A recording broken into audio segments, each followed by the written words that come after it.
Day 6. The phone rang at 3:11 a.m. I let it vibrate against the table 3 times before answering. The voice on the other end was weak, rasped. "Please, I need water." I closed my eyes, listening to the slow drag of breath through cracked lips. The sound of desperation. I'd heard it in deserts, in cells, in nameless bunkers across continents. It was the sound men make when the body is already negotiating with death. "Say my daughter's name," I whispered. Silence. Then, broken.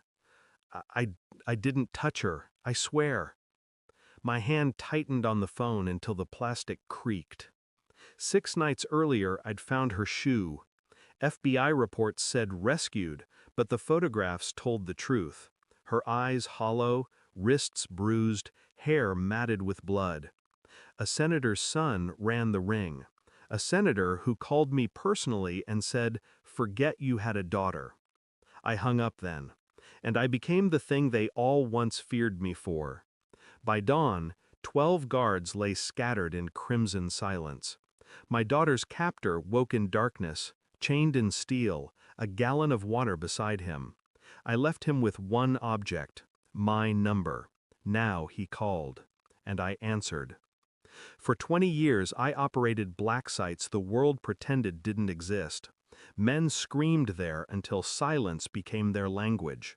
But none of them ever touched what was mine, until him. When the senator's voice slid down the line that night, smug, deliberate, I felt something shift. I'd faced terrorists, warlords, traitors. I thought I understood betrayal. But betrayal is different when it breathes through the phone and says, "Your blood is disposable." I stared at my daughter through the hospital glass, machines clicking beside her. She couldn't look me in the eye. Shame was written across her 16-year-old face. Shame that wasn't hers to carry. That was the betrayal. Not only what they did to her, but how they made her believe it was hers to hide.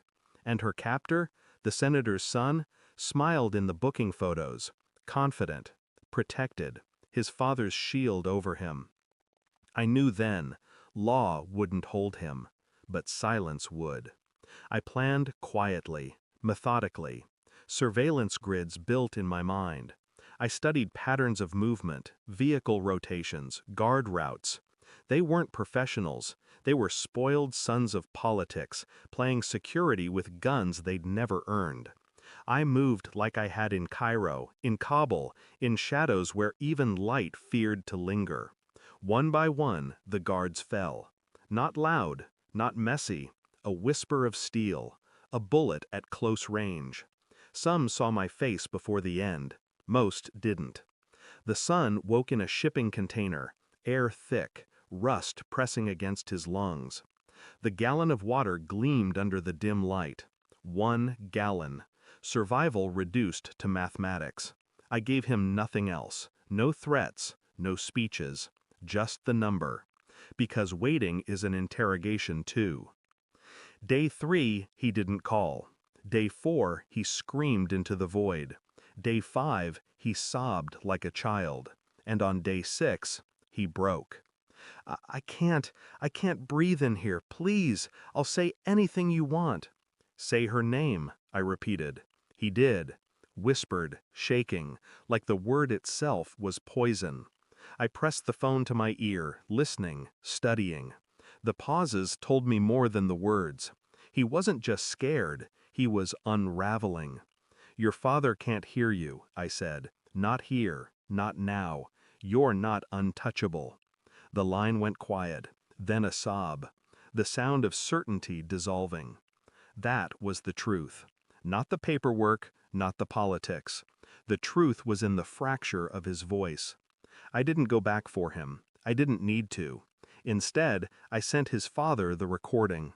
36 seconds of his air crying in the dark, begging me for life. The senator called me 5 minutes later, his voice, once smug, now hollow. "What do you want?" "Nothing," I said. "You already gave me everything." I hung up. Let silence choke him. The kind of silence no office, no power, no campaign could erase. Because in the halls of politics, weakness is blood in the water. His son's voice would bleed him dry. I sat at my daughter's bedside as she slept. Her chest rose and fell, steady now, safe. I thought I'd feel rage, I thought I'd feel triumph, but I felt nothing. Because victory isn't joy, it's absence. Absence of threat, absence of fear. She would heal, slowly. The senator would decay, publicly. And his son would never forget the sound of my silence on the other end of that line. Some wars are fought with armies, some with laws.